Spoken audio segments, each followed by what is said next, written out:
Wow, it's Terrence Gangster Williams. I remember when I first met the OG Lester Duplessis. Gangster, hitman. Back in 1994, he had come home doing a state bid. Come into Magnolia, he was looking for Mosquito and Gangster. So Mosquito come to me, hey man, so what's up? Man, Lester Duplessis looking for us. I said, what's that? What are you looking for? What's happening? Because in my mind, I'm like, okay, he a OG, cold gangster, killer, whatever. But we out here now. We ain't ducking nothing. So he was standing outside the building in the courtyard. He had his little dress shirt on, his slag pants with his little hard heel shoes on. Dark brown skin, little light brown eyes. So he was posted up, little smirk on his face. We come around. He said, "What's up with y'all, man?" We're like, "What's up, OG?" You know, we give him his proper respect and due. So he's like, "Yeah, man, I've been hearing a lot about y'all. You know, trying to see what's happening, what's going on." So we just started talking. He was like, "Man, come on, let's go over here on Washington Avenue." We went on Washington Avenue between Magnolia and Robinson Street. That's where the homegirl Dana, she's deceased now, where she lived. So as me, Mosquito, and Lester talking, Randall out the Calio, the big dog out the Calio, pull up. So he introduced us to, but we already had met Randall the year before through T-Dub, his brother. So he's like, yeah, this my nephew here, blah, blah, blah. So, we hit it all good with Randall. And so we wound up opening up a heroin shop on Washington Avenue. And one day, one of Lester's cousin-in-law connects, used to come through around the house in the 7th Ward. We got wind of that. We lay low.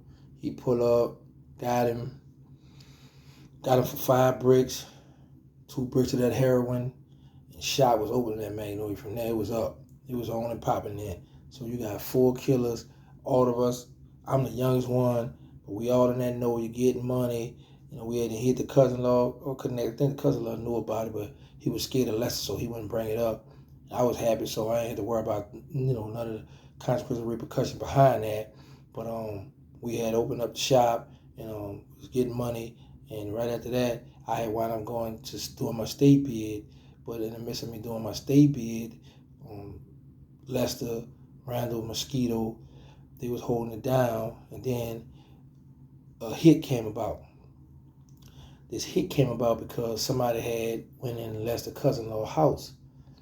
So before, while I was locked up, but it was right before I got locked up, the hit was placed out on this guy. So the guy wound up getting a license and gold about some other stuff, but this hit was placed out on this guy. So before I got locked up, but while I was locked up, I used to be on the phone with Mosquito, and he was telling me what was going on, how much the hit was for, blah, blah, blah. So Randall couldn't play a part in that because this same guy that they had the hit out on, he wound up getting the guy to go with him to revenge a shooting that happened with somebody at the Calio. So he was like, listen, man, I can't go with y'all, with them to take the hit. However, when y'all do that hit, break me off. So I'm on the phone with Mosquito. So Mosquito, OG Lester, they go across the river to go holler at the guy. Knocked on the door. Instead of them doing the shooting right away, the guy already knew what was going on. The first thing he said, man, I got the money, I got drugs. Man, look, y'all just let me live.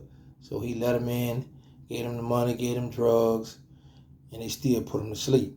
So while I'm in prison, I'm doing my state bid, the books, my money, the account full, they putting stuff to the side for me, let me know, I still got a seat at the table. So, they held it down for me.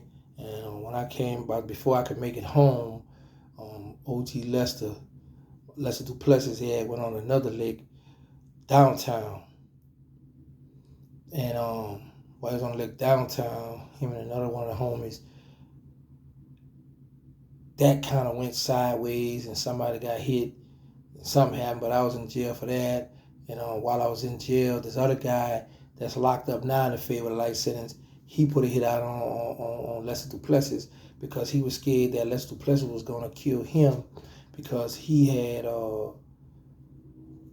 ran off with the plug money, with the plug drugs and money a few months ago, and the plug knew Lester Duplessis, so they got at Lester Duplessis to take the hit. Lester Duplessis, I don't know if he agreed to take it or what, but I know the guy that ran off the drug money, he knew Lester didn't play, so he has two younger guys to kill Lester. Hit him up on First and Philip and Clara. They hit him up on Philip and Clara coming out the bar.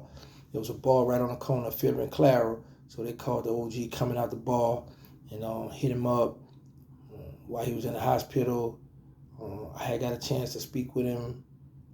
Well, I didn't actually I didn't get a response. I was talking to him, and his wife was telling me that he nodded his head yes and no, and then he just, I don't know what happened. I know they wound up having to put him on a machine, and every time I would call him, he, all right, everything good. I kept calling, checking on him, and then she was like, I'm tired of my husband suffering on the machine, so she had to make a decision to take him off the machine, so she took him off the machine, and that was a hurt experience, man, because I got a chance to run with a legend, and then for him to be hit up like that and die while I was in prison, that really hurt. So my mind was, okay, retaliation is a must. So I come home, and the guy was still out there. So Sterling and I got together, and we plotted the OG revenge, to get back for that.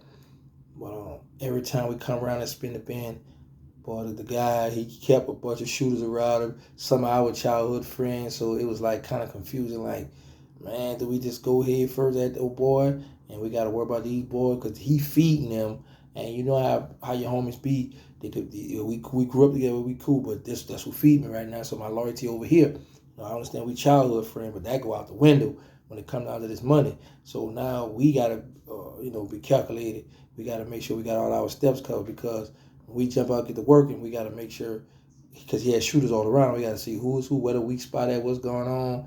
So one night we laid on him. He put up at this old timer house. We laid on him.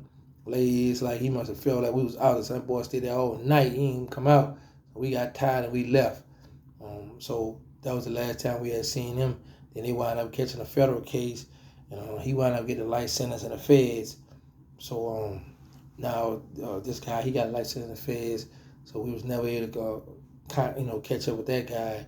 And then the two guys that killed Lester Duplessis, both of them dead now. So, it's kind of like, okay, they dead, but the one who sent it, he not dead. So, it's one of the ones where you got to say how you look at that situation. The homie murder was avenged, but the one who sent it, he's still alive. So, that's one of the things you got to say, okay, do we take a loss here, or do we still win? Because the ones who pulled the trigger, they dead, But that's it for now. Why I'm out of here.